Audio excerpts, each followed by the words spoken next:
덕수궁의 역사는 418년 전으로 거슬러 올라간다. 덕수궁이 조선의 역사 전면에 처음 모습을 드러낸 것은 임진왜란을 통해서다.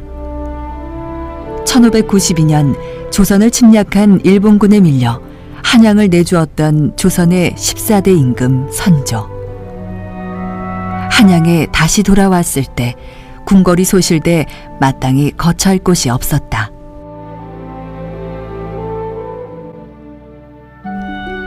결국 성종의 형 월산대군의 개인 저택을 임시 궁궐로 사용하게 됐고,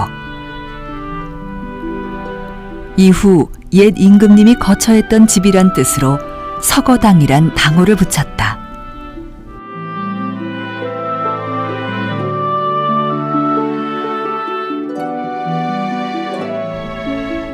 궁궐 건축물로는 드물게 단청을 하지 않은 소박한 살림집 같은 모습을 지닌 서거당.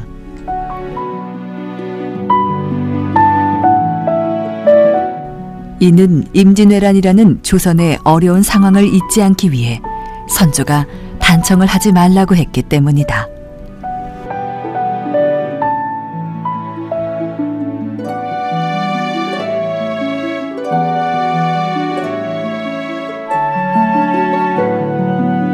선조 때부터 서둘렀던 창덕궁 중건이 1609년 광해군 즉위 후 완공되었다. 이후 광해군이 창덕궁으로 옮기면서 정릉동 행궁은 정궁으로서의 기능을 상실한다. 하지만 같은 해 정릉동 행궁은 비로소 자신의 이름을 갖게 된다.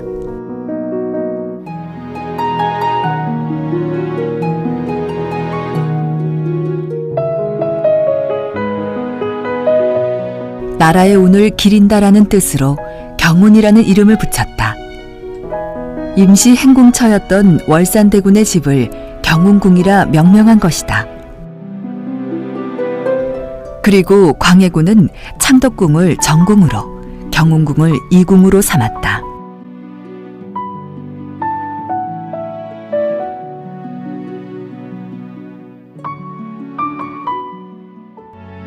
(1623년) 인조 반정으로 광해군을 폐위시킨 인조는 즉위식을 경운궁에서 거행했는데, 왕의 즉위가 이루어졌다는 의미를 담고 있는 즉조당이란 명칭은 이때부터 사용되었다.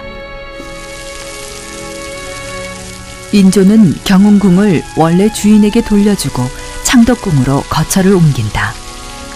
조선 중기 파란만장한 역사의 현장이었던 경운궁. 이후 270여 년 동안 궁궐의 역할을 하지 못하고 경운궁은 고종 때부터 다시 모습을 드러낸다. 1895년 명성황후가 시해당하는 의미사변이 일어난다.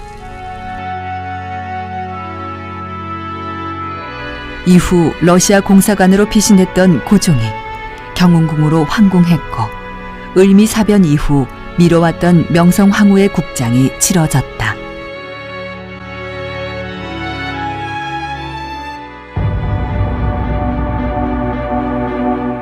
경복궁에 모셨던 명성황후의 혼전도 경운궁 내에 있는 경효전으로 옮겨왔다.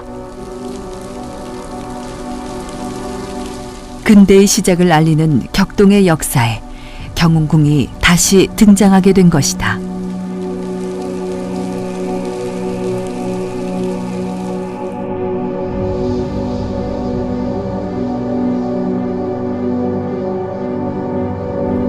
(1897년) 고종은 대한제국의 선포를 알린다.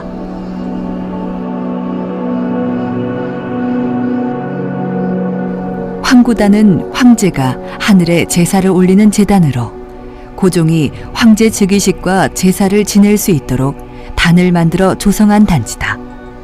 황구단은 대한제국의 상징이었다.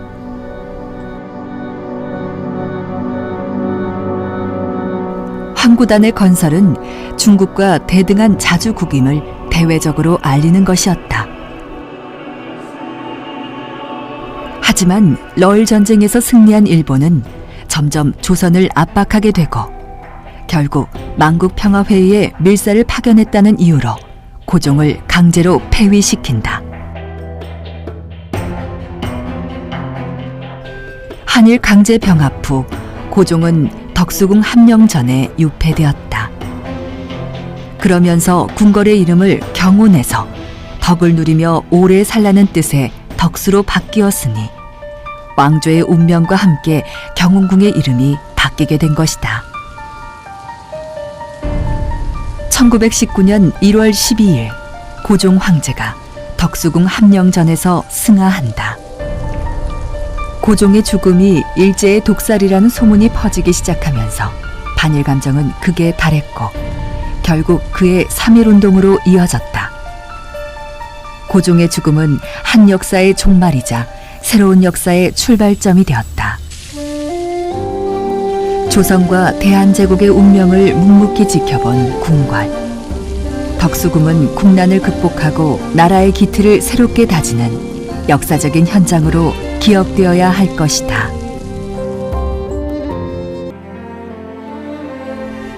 도심 빌딩숲 한가운데 둘러싸인 덕수궁은 한국 근대의 출발점이자 우리나라 역사에서 최초로 황제국의 궁궐로 사용된 곳이다.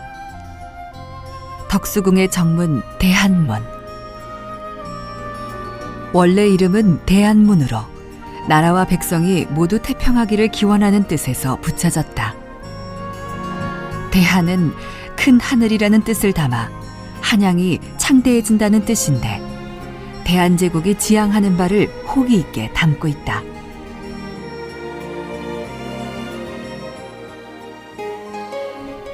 덕수궁도 여느 궁처럼 정문을 지나면 금천교가 보인다. 임금을 만나기 전 다리를 건너 마음과 몸을 깨끗이 한다는 의미가 담긴 다리다. 그런데 다른 궁에 비해 정문에서 금천교까지의 길이가 굉장히 짧다. 그 이유는 1968년 태평로의 확장으로 원래의 대한문 자리를 잃어버렸기 때문이다. 도로 한가운데 있던 대한문은 2년 뒤 서측으로 밀려 오늘날의 위치로 옮겨지게 된다. 270여 년간 제 역할을 하지 못한 조선의 마지막 궁궐. 덕수궁의 새로운 역사적 변화는 1896년 아관 파천에서 시작되었다고 할 수 있다. 비밀리에 경복궁을 떠나 러시아 공사관으로 거처를 옮겼던 고종은 일주일도 채 지나지 않아 덕수궁의 수리를 명한다.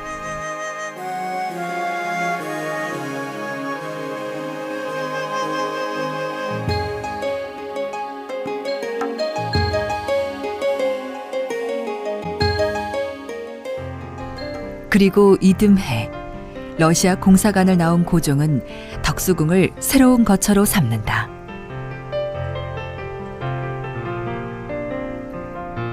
덕수궁을 본궁으로 삼은 것은 국난을 극복하고자 하는 의지의 표현이었다. 한쪽으로 치우치지 않는 성정이란 뜻의 중화.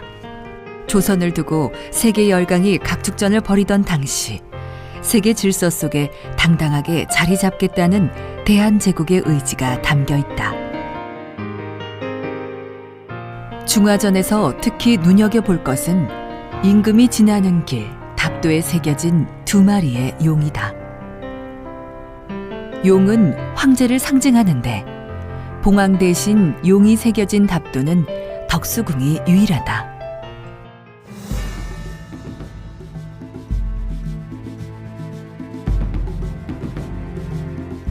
중화전의 황금색 문살 또한 황제국을 상징하는 것으로 대한제국 이전에는 찾아볼 수 없는 독특한 양식이다.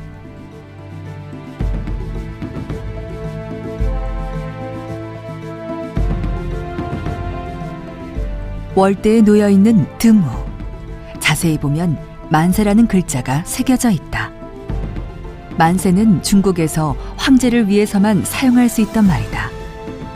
조선은 천세라는 말을 사용했는데 고종즉위 이후 만세란 표현으로 바꾸면서 대한제국이 황제국임을 널리 공표했다.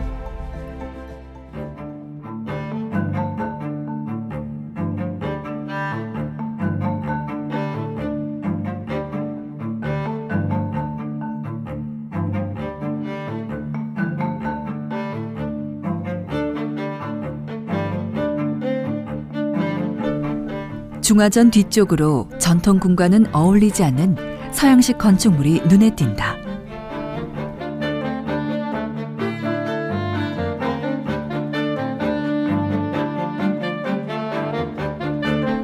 중화전과 비슷한 시기에 지어졌음에도 서양식의 건축물이라 이방인처럼 보이지만 사실 석조전은 바로 고종이 지향했던 강력한 근대국가 모델의 상징이라 할 수 있다.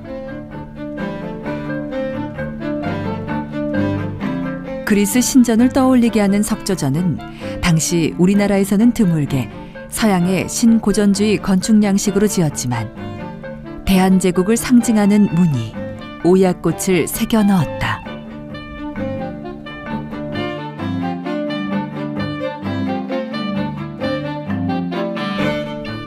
석조전은 근대 국가의 상징적인 건축으로 지어졌으나 대한제국이 일본의 강제 병합됨으로써 황국의 정강 역할은 수행하지 못했다.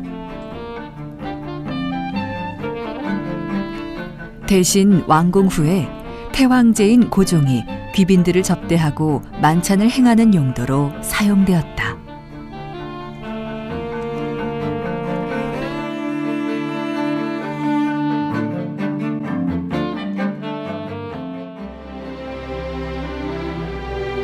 돌로 지은 집이란 뜻의 석조전. 돌집을 짓는다는 것은 곧 서구 문물을 수용하겠다는 의지를 보여주는 것으로 고종은 대외적으로는 국가의 위상을 확립하기 위해 도시정비 사업을 추진하는 등 각종 프로젝트를 진행시켰다.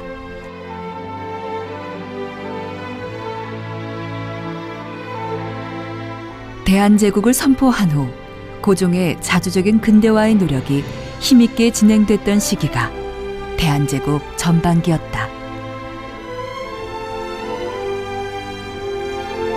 정관헌은 대한제국 황궁의 위상을 갖게 되면서 지어진 양관의 하나다. 러시아풍의 건물이지만 금속 난간을 장식한 건 소나무 사슴과 같은 우리나라의 전통 문양들이다.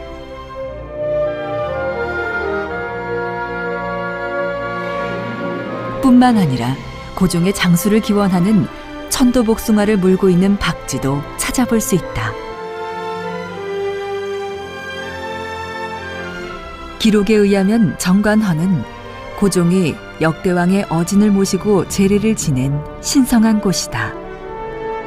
하지만 고종이 일제에 의해 강제 퇴위한 이후 1912년 황제가 직접 역대왕의 어진을 중화전으로 옮기게 되었다.